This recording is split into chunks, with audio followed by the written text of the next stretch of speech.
Hello everyone, welcome to What If Luffy ate Mythical Model Godzilla Part 1. Chapter 1. Two servants are meeting with their goddess, my two avatars. I am sending you two to a universe that is causing me quite the problem. It is a version of the One Piece universe. The person who was supposed to be the main character turned out to be a girl in this universe, and she got turned to stone by Boa Hancock, and she was then turned over to the world government and was executed with her sister Ace. Without that person, that universe was doomed, so I am sending you to prevent that from happening. You will have your usual gamer powers, as always, but you will need powers from that universe. Don't worry, the weakness of water has long been removed from the devil fruits, unless it is a natural weakness, such as the sand fruit. She immediately takes out two strange-looking apples that look like they are covered in scales, and both apples are a different shade of color. Thanks to the research of Dr. Vegapunk, he has perfected the artificial's own fruits, and these two are the mythical human model legendary Godzilla and the mythical human model legendary Dagon. This however means that due to this you may encounter people with the abilities and powers of the kaiju, also known as titans.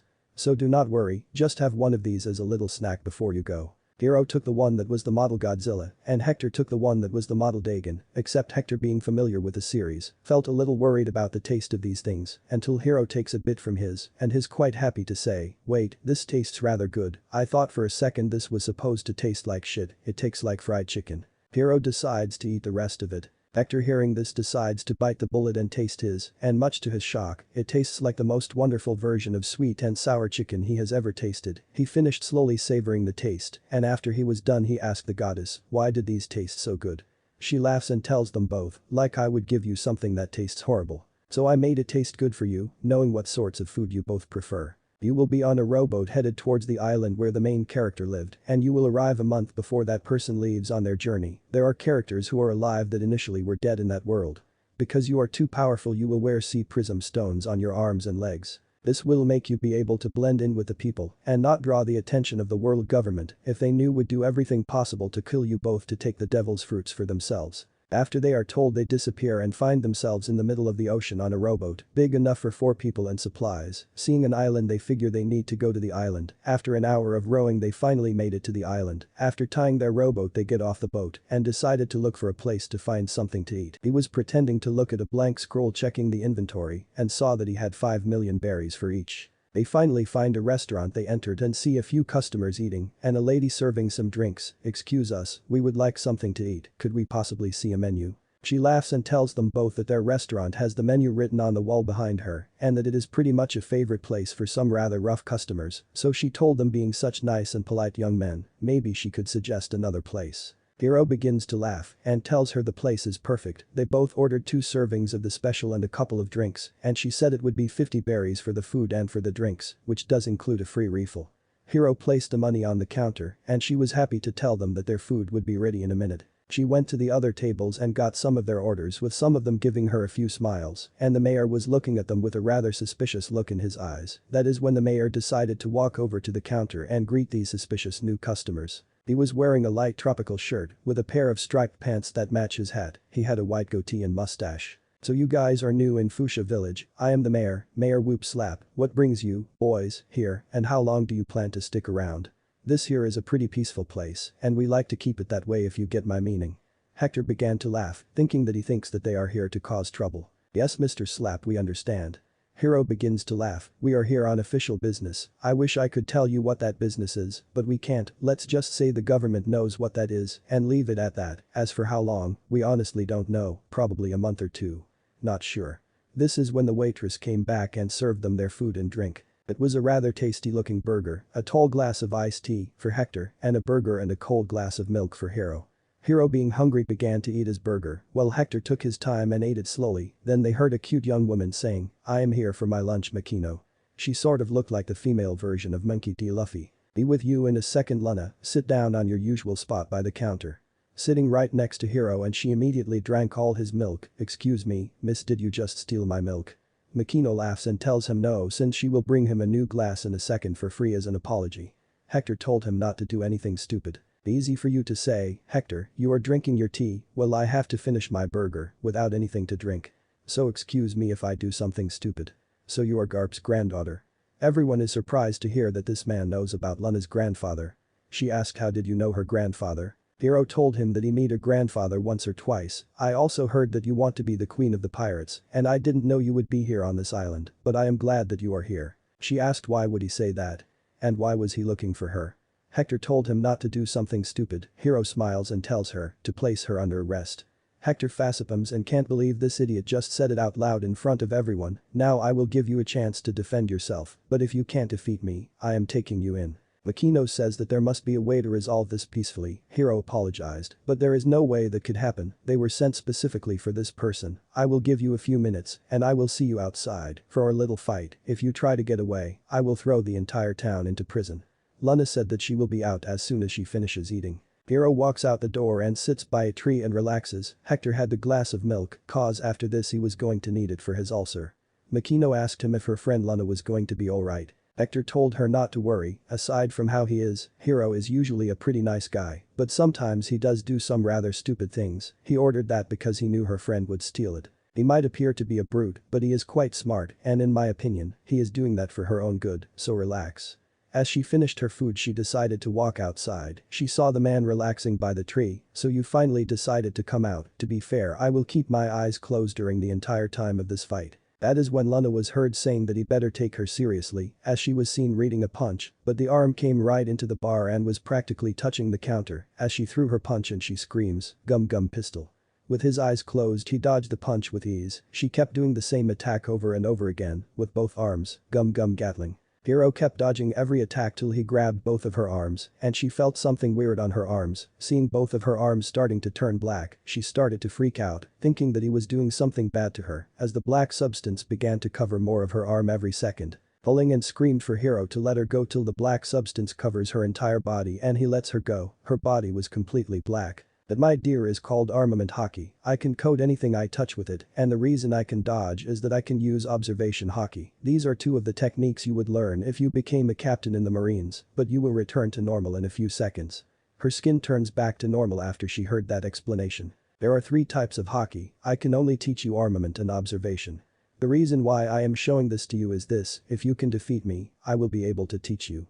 She did not like to be touched like that, so she put both of her hands back and decided to use her ultimate attack, Gum Gum Bazooka. She slams both arms into Hiro, but nothing happens. Is that supposed to be your ultimate attack? Kind of sad, if only a little impressive. Hiro starts to jump in the air by kicking. This is called Geppo. There are 6 techniques, and there is a 7th technique. If you manage to learn and master all the 6, using the 7th while in the air, destroying a cannonball that was headed straight for him. Garp is apparently on his way. He threw this massive cannonball at Hiro, thinking that he was attacking the village. Makino, using her devil fruit, transformed into her Godzilla hybrid form and coated herself with armament hockey. She knocked Hiro out of the air into the ground, and in a surprise attack, Hiro was laughing. Well, what do you think about that, Hector? I wasn't expecting her to have a devil fruit or that devil fruit. Guess that means I lost, doesn't it? Hiro started to laugh like a maniac. He looked at Luna. Congratulations, my dear. I will train you, since I don't want to have a vice admiral on my ass for what he thinks I was attacking his town, and you, my dear, are under arrest for first having an illegal mythical devil fruit that the government wants and second attacking a government official. So unless you are part of Luna's crew you are under arrest, and don't try to pull a fast one. If you don't leave with her when she does, you will prove that you are not part of her crew and I will arrest you on the spot. Hector tells Hiro using their mental link, you are lucky that the goddess had a proper backstory set up for us as being part of CP0 with a secret mission to keep an eye on Garp's granddaughter. Hiro looked at Makino and began to shake his head. He walked up to her, who was still very upset, and got one knee. People are whispering, is he going to propose? Some whisper, wondering if she will accept. Hiro whispered to her, I never intended to hurt her. I only wanted to show her that she needed to train a lot more to be able to go out and be a proper pirate. I never intended you to worry. I also never expected a powerful woman like you were already keeping an eye on her. Hope that one day you can forgive me. Hiro gets up and walks toward Hector. Come on, Hector, let's go to the dock so I can punch Garp's lights out for trying to hit me with one of his cannonballs. Hector was heard muttering that he keeps telling him not to do something crazy. He is a vice admiral, and the last thing people need is to have their commanding officer get bet up by a stranger. We decided to walk up to Garp, who was barely off the ship when he ran towards Hiro, and tried to punch him right in the kisser. Much to the shock of his crew and Hector, Hiro did the same thing, and they both counter each other's punch.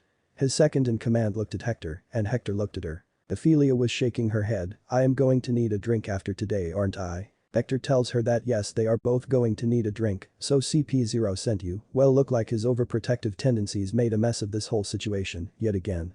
Hector simply gives her a look of a person screaming preaching to a choir and tells her hero was not exactly innocent on this matter when they insist on pulling this whole alpha male bullshit. She laughs, well, if you hadn't left our unit you wouldn't have to deal with it. Hector told her that they got two little girls that they need to protect and he had to leave to do that. Technically they are his stepdaughters, to which Hector told her that he practically helped raise them, so legally they are his daughters and he wouldn't put up with this shit if they weren't. We both walk towards the bar and we both sit down right next to each other and without even waiting to be asked they both ask the same thing, milk cold if possible. So Raven is still on the ship. Ophelia looks at Hector and smiles, great, she is still in love with Hero, you know, there are plenty of guys that are interested in her, but she keeps turning them down, but she had plenty of girlfriends. Hector looks at her, so you've been going through the same bullshit as I have, do you remember that nice little dream, you, me, Robin, and Raven, all living together on a peaceful little island? Ophelia begins to laugh and looks at Hector telling him that sort of dream ended when his eldest became a member of the same unit he was. I just hope that the rumors that our little Robin is still trying to read those poneglyphs. The world government is not going to like that idea, I know that the history of the lost era is important but not enough to put her life at risk. Considering that I am going to get stuck training what essentially is the reincarnation of Joy Girl over here. Ophelia then finally gets the 2 glasses of milk with ice, how nice, you know you can always just come back to the Marines and we can share the same bunk like old times. Hector said that would be nice, but sadly duty keeps them from doing that and if Hero is left alone, there is no telling what sort of trouble he will end up making even worse. Look, the last thing we need is for him to be alone near say that sandy bitch, we could see the start of another civil war, so sadly, I have to keep on doing this. This also keeps our girls relatively safe.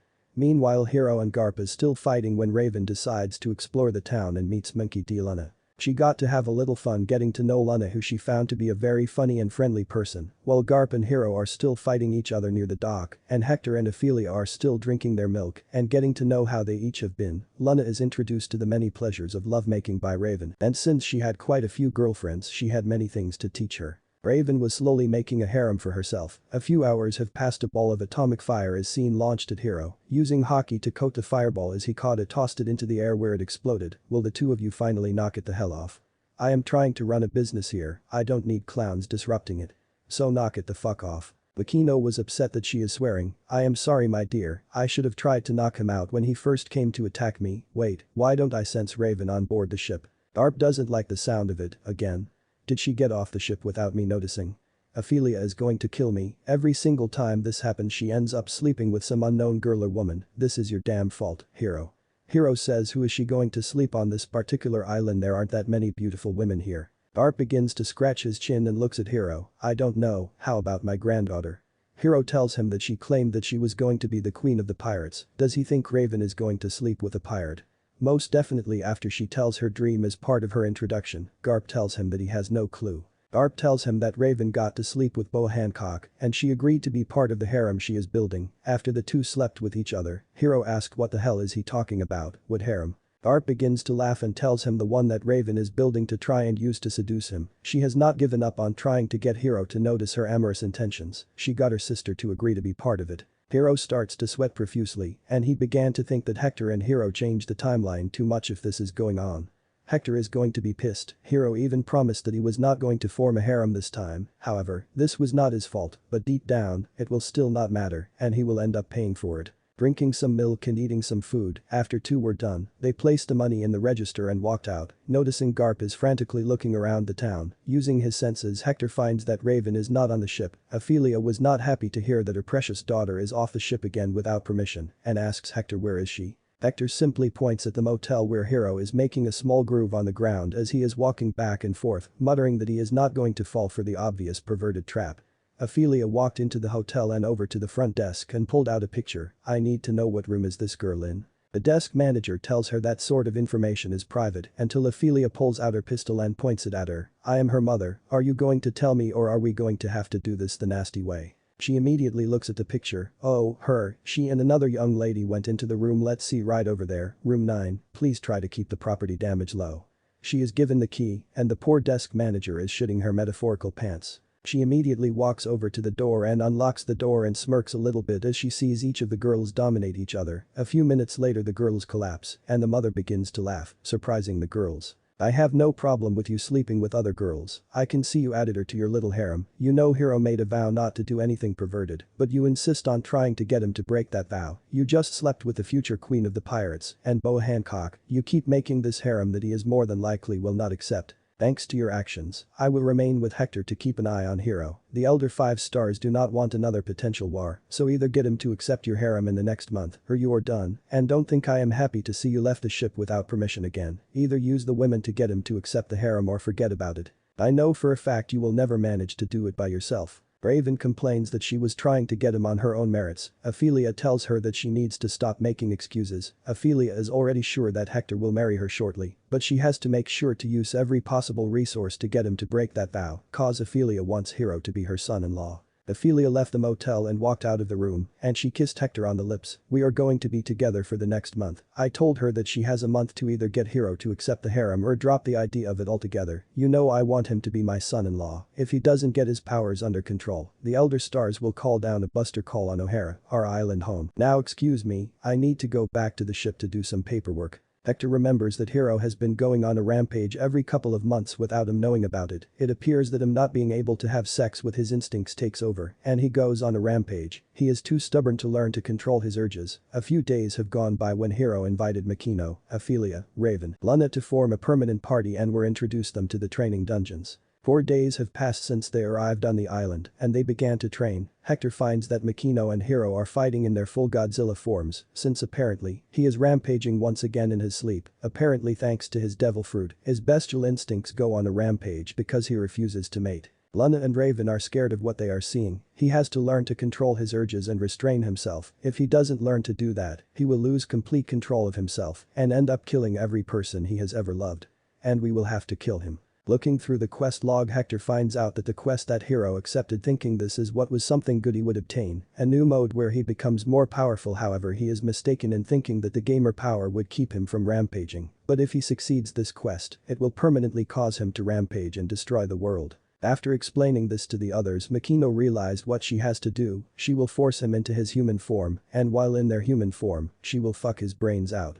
It is the only way to prevent this thing from succeeding and save the world. Telling them to get back, Hector transforms and holds him to prevent him from unleashing a nuclear blast, and Makino beat him so severely that he is forced into his human form. Raven took Hector's place, and Luna begins to strip him of his clothes, asking what the hell is going on. Hector told him he went on another rampage, as Hero watches Makino begin to strip. After a few hours of lovemaking, Hero finally receives a notification that he has achieved his quest, finally noticing that the quest initially said that if he kept his promise, he would turn into a monster that would destroy the world, but since he broke his promise for the good of everyone else, Hero and Hector will be rewarded with a harem, and this means Hector will be able to start his harem since Hero already formed one. Chapter 2. Well, after a month of hellish training that would make what Marines go through look like a picnic, both Hero and Hector knew that Luna and the others were more than ready to start their adventure. Hero asked the mayor if they could take a rowboat to start their adventure, but something that small would never be safe for this number of people, so instead but told him that it would be impossible for the island to provide anything bigger than a sloop. Hearing this, Hero accepted. According to him, that was better than a rowboat any day. But as they spent time training, Hector used his knowledge and skills to gather resources and take the small sloop and turn it into a rather comfortable ketch. Thanks to his abilities, it didn't take him long to finish the remodeling. It was the decorations and living improvements that made it much more difficult. And so with the ship, Luna and their friends got aboard the ship and took off on their new adventure at sea. They were not many, Hero and Hector, who would initially be the first and second mates. Luna was going to be the captain, Raven would be the navigator, Makino was the ship's cook. As they traveled, they saw a ship that apparently was on a pleasure cruise. The fact is that the ship they were traveling on was never intended to be their main ship at all. This was obvious from the fact that it was a small upgrade to their other alternative, but Hector felt that nobody on the seas would even consider being allies with a pirate crew that traveled in a rowboat. Much like in anything in life, making that first impression was vital, and while Luna and Hero loved to do things on the spot, Hector was a much more strategic person, and he considered his options carefully, and it didn't hurt that having a much larger ship he would have a place to sleep that was private and far away from the captain's cabin, to never needing to come near the place. Considering what Raven was actually trying to do and encouraged by a challenge by her mother. The attacking ship had a few more cannons than they did, and their armor was if anything rather nice on the hull of the ship, but the thing that made Luna and Hero livid was not the fact that these pirates were attacking some vacationers who wanted to enjoy the sights and eat good food, it was the fact that due to this attack, they couldn't get to enjoy that good food. That is when Luna and Hiro came up with the craziest plot they had thought of yet. They would jam Luna in a barrel that looked like it was one carrying ale and toss it hard enough to fall near or between the ships. Once the attacking pirates, who had a heart on their flag for some strange reason. Luna can go to town and defeat the crew and even get to make a very surprising bet on the pirate captain.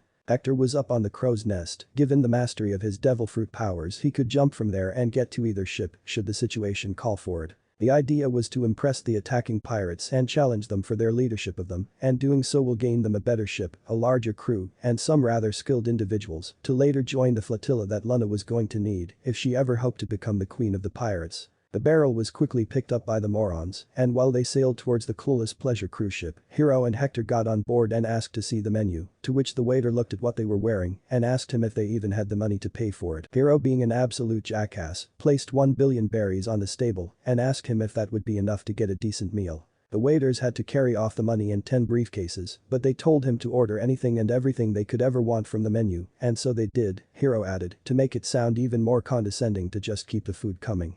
Makino was not going to complain, and her new adopted daughter was quite happy to get to try some new dishes that they might add to their recipe collection. Hector didn't give a damn, the only thing that bothered him was that Raven was missing for some reason, and he had a bad feeling about where she was and what she was doing, or more specifically who she was doing. Nami was easy for him to spot the minute they got on board the ship. They all had a great time, the food was good, the music was fun, and the only downer was that Hiro was acting like some of these rich snobs. Hector knew this however was all an act, and that the pirate ship was going to finally reach their position soon. They didn't have a crewmate who could literally control the wind or blow it so hard it could cause tornadoes and hurricanes, so of course, the pirate ship was a lot slower than theirs. The only thing that the people considered both an amazing and gruesome spectacle was the rate Hiro, Hector, Makino, and her daughter were polishing off dish after dish. A formal marine said that those people ate more than an entire fully crewed marine ship. Considering what sort of devil fruit powers they had, the guy had no idea that what he called them eating at a restaurant out of house and home was actually only a snack for them, and 1 billion berries Hiro paid had an entirely different purpose. It took them a full hour before the ship crew noticed the flag on the ship that was coming their way. It was a skull with a heart on it. This could only mean this was the dreaded Alvida pirates, and that made the captain dread what would happen to the crew, the ship and more importantly the passengers. As the pirates finally reached the cruise ship, they didn't waste time loading and shooting their cannons at the water around the ship causing massive explosions. These had been nothing more than warning shots, and the captain knew it if he even thought about giving the order to try to escape the ship, and everyone on board will be sent to a watery grave. It was bad enough if it had been some other pirate crew, but this was the crew led by Alvida, and there is no telling how much damage she would cause or how many people would be killed due to her explosive temper. Those that survived an encounter with her often were terrified to the point that they were unable to forget about them, suffering the memories in their sleep. One thing however was known about her, she often asked a question that depending on the answer could mean a person would live or die, and the question was, who is the most beautiful lady on these seas? If the person said anyone except herself, that person would be killed by a large metal mace, and so badly that seeing it once would terrify those that survived for the rest of their lives. Hector and Hiro knew this, and they knew as horrible as she was, there was a reason for her cruelty, and there was still a chance for her to be redeemed. If someone as sadistic as Buggy would be given a chance at redemption, why not her? It was all part of Hiro's insane plot. The truth is that should Hiro, Hector, and Makino go to their Titan forms, this ship or a fleet of them would mean little to nothing at all. One of them had enough power to sink a fleet, but Hiro insisted that Alvida would be a very valuable member of their future armada, and that to change the world it was necessary. Hector, when he first explained, called him a sexist creep who just wanted to sleep with her, and that is the only reason why he refuses to kill any female enemies, because he secretly wanted to have fun with them. Hiro didn't deny that he found some if not most of the women that he wanted to offer a chance for a better life and redemption were beautiful, but in the end, he often said that he simply wanted to offer them that chance for a better and brighter future, to which Hector said as long as it didn't interfere with their work, it shouldn't be a major issue. The Alvida pirates began to board the ship, and Makino and her daughter were doing their best to keep everyone calm and not cause panic, because this would cause people to get injured or killed. The minute that the pirates boarded, almost like they knew where they kept their valuables, they went to the storage compartment only to find Kobe trying to move a barrel of what seemed to be booze. The small glass-wearing young man was scared almost as he headed to the storage compartment to hide rather than to steal, which was so obvious to the pirate crew members that they accused him of slacking off and not pulling his own weight. Kobe began to cry and tell him that no, he found this barrel that seems to hold something valuable and he was trying to get it back to the captain. This made one of the pirates smile. "You can't even pick up a tiny barrel like this, fine, let me help you, better yet, why don't we crack open this baby and have ourselves a drink, nobody is going to miss one barrel of ale after we get done with this ship." Kobe was quick to mention that it wouldn't end pretty or be smart if Captain Alvida found out about it, to which the pirate glared at him and pointed his sword at Kobe as he smiled, and that there would be no problem if nobody finds out. Much to his horror, one of the pirates offered to break open the barrel so they can drink from it in what he called the old-fashioned way, but the minute he tried to crack open the lid, two fists came punching right through the lid and knocked the pirate out.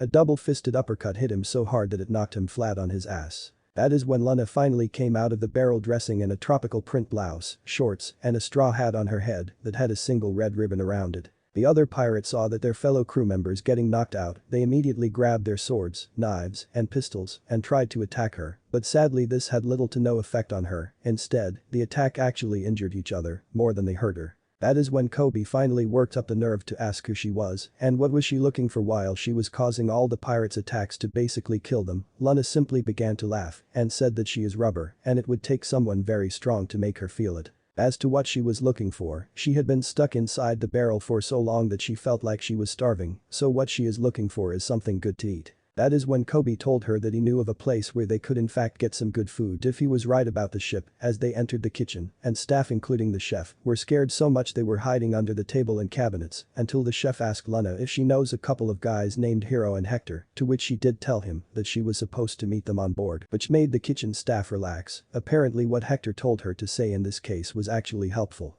Well, they were more than happy to give her as much food as she wanted. Let's face it, even if people survive the attack, they are going to be so scared that fine dining would be the last thing on their minds, and it would be a sin to let all this good food go to waste. Plus the people that she was supposed to meet paid enough to cover the costs of every person in the entire ship, including staff. As Kobe never had a decent meal ever since he was forced to be the cabin boy of Captain Alvida, he told Luna how he ended up serving the same pirates that attacked the ship they were currently on. Forced really, he wanted to go fishing to try and improve his chances to be a marine, a soldier to protect people from criminals and ruthless bloodthirsty pirates. But as it turns out the boat that he wanted to use to go fishing in was, in fact, the same boat that took him to their pirate ship, and he was given the choice of either serving as a cabin boy or walk the plank. He had been serving aboard Captain Alvida's ship ever since, and it had been at least a couple of years.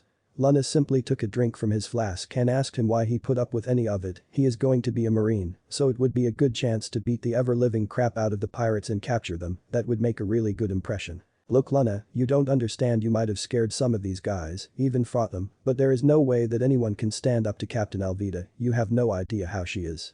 That is when Kobe wished he had never said that when he heard the very same Alvida tell Kobe how was she, why not tell his little friend. Kobe looked like he was about to shit himself when Luna without wasting a second asked him just one thing, "Hey, Kobe, who is the fat ugly woman?" That made Alvida so furious that he swung her iron mace so hard and fast that she hit Luna right through the ceiling and she came to end up landing on the deck, much to the shock of three pirates who got punched so hard that they ended up getting sent flying towards their ship. He quickly knocked them out and as he was cleaning himself and making sure his hat was not damaged, Kobe ran towards her, but only stopped from the shock to see that every person that boarded the ship had been knocked out, all by her. Alvida was still furious, to which Alvida asked him the same thing again, "Kobe, who is the most beautiful lady on these seas?" Kobe knew that if he didn't answer correctly his life would be over till Luna smiled and told Kobe that Marines are many things but never cowards, so if he really wanted to be one, he needs to buckle up and be willing to die to achieve his dreams. After all, her own dream is that one day she will be the queen of the pirates. Hearing Luna says those things must have triggered something within him and made him realize that if he doesn't fight to achieve his goals, they will simply never happen and he needs to put some effort to make his dreams come true.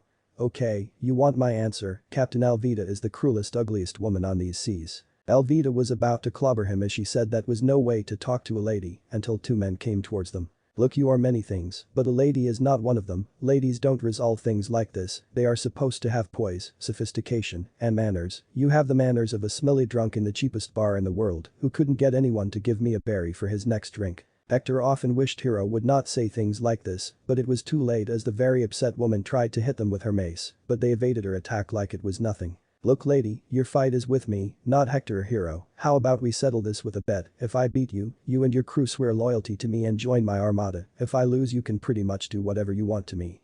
Just to be fair, no weapons, we fight with our fists fair and square. Do you think you can handle that fight or are you too chicken to accept? She was already seeing red from the comments about her being ugly. She didn't need more motivation to beat the living crap out of this person who beat the crap out of her crew members. You want to fight, you got it, but I am using this here iron mace to crack that empty coconut you call a skull.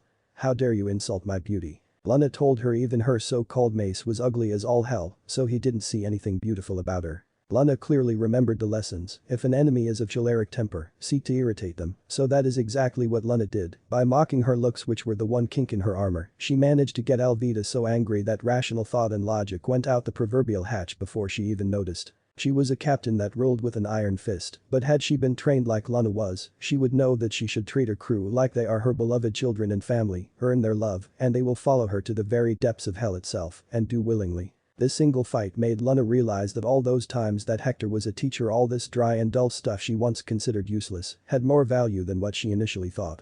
Alvida, on the other hand, to those that were watching, looked like she was about to lose her friggin' little mind. She was behaving more like a raging beast than a woman. The fact remains this was exactly what Lana was hoping for, as she kept making comments about her supposed beauty and how shallow her understanding of it was. Each was said in a mocking tone, but even Alvida couldn't argue that each had enough truth in it to make it really hurt. Lana just kept evading her telegraphed mace strikes one after another. With observation hockey, Alvida didn't have a chance at all at hitting her, and even if she did, armament hockey could turn any part of her body into both a weapon and a fortress. After an hour and she was breathing pretty hard as she looked at Lana, who looked like she had done a pleasant walk through a field of posies.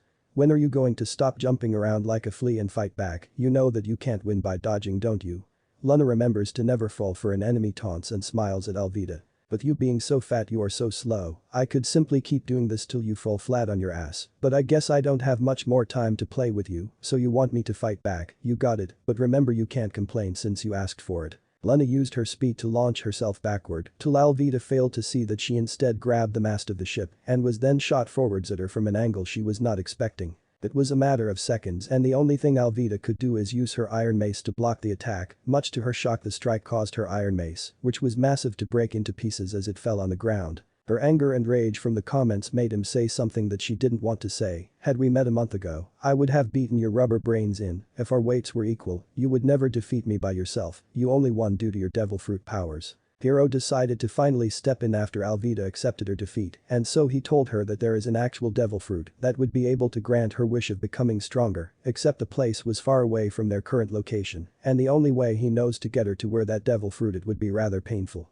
She looked at him and finally stood back up and told him that the main reason she was the way she was is that she got tired of people calling her hurtful things and taking advantage of her. So if there was a way for her to gain enough power to defend herself, then no amount of pain would be too high of a price, as she demanded to know the location of the supposed island where the devil fruit he mentioned was. The summit would seem greedy, plain simple greed. To others it was a cry of desperation and frustration, and to others, it was an honest wish, to which Hiro, being the kind person he is, simply did the only thing he could. He punched her in the gut so hard that she was sent flying through the air like she was a sheet of paper, much to the horror of her entire crew that immediately left the cruise ship and tried to steer their ship in the direction of where Alvida was sent flying. Hiro's main concern, however, was, since the situation was mostly taken care of, to go back to his table and eat some more of that delicious food. At least now Lana and Raven somehow found a table that would accommodate all of them.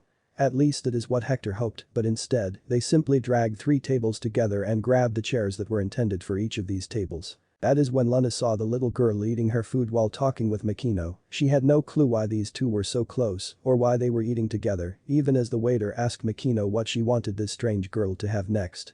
So I need to ask here, who is that little girl that Makino is acting like she is her mother? Hector, not wanting to miss the chance, smiled. Well, Lana, while you were traveling in that barrel that Hiro put you in, and we came across the wreckage of a ship that had been attacked by pirates, and Makino out of nowhere decided to jump into the ocean and decided to bring this little girl back to the ship. Makino held her daughter as she began to cry as she remembered what happened on the ship and to her parents. She told me pirates attacked them while the family was out fishing and enjoying some family time sailing in the sea, but like Hector said, they killed her parents and left her for dead. I had to jump in and find her as I heard her crying for her mom, and seeing her so miserable I decided right there and then to adopt her. She is now my daughter. Her name is Atoli. Lana honestly told her that she had no problem at all, since the ship would need more people to help as a member of her crew, so she decided right there and then to name Atoli the newly appointed cabin girl.